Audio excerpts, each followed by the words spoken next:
nabadgelyada wadooyinka ee loo yaqaan traafikada kuwaas oo watay gaadiidka lagu qaado gawaarida la dhig meelaha aan gaadiidka loo ogolayn taliyaha ciidamada nabadgelyada wadooyinka Cali Xirsi Barre Cali Gaab oo isagu horkacayay howlgalkii maanta ayaa warbaahinta qaranka u sheegay in howlgalka maanta ay ku qabteen ku dhawaad 6 gaari oo si sharci darro ah loo dhigay meel aan loogu talagelin waxa uu intaasi raaciyay in darawallada gaadiidkaasi tilaabo sharciga waafaqsan laga qaadayo sidoo kale taliyaha ayaa xusay in howlgalkani uu sii socod doono inta ay kaga hortagayaan kuwa ku xadgudbaya nidaamka iyo sharci marista wadooyinka isagoo oo ku hanjabay inay tilaabo adag ka qaadi doonaan cid kasta oo ku xadgudubta sharciga wadooyinka baabuurta waxa lagu talagalay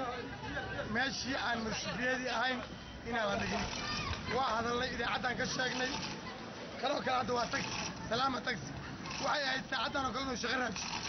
inuu laamiga dhexdiisa inta dhiga ka tago arrin munaasib ma arrin aan yeeli doonana ma waxaan uga digaynaa darawaliinta wadada Maka Mukarrama in baabuur la dhigto meel aan baakin ahayn sida meeshaas isbitaalka hortiisa meel yar oo goolada oo baabuurka loogu talagalay meel ay lama dhigi karo waana sharci xumutaysanaya dhinac iyo xarig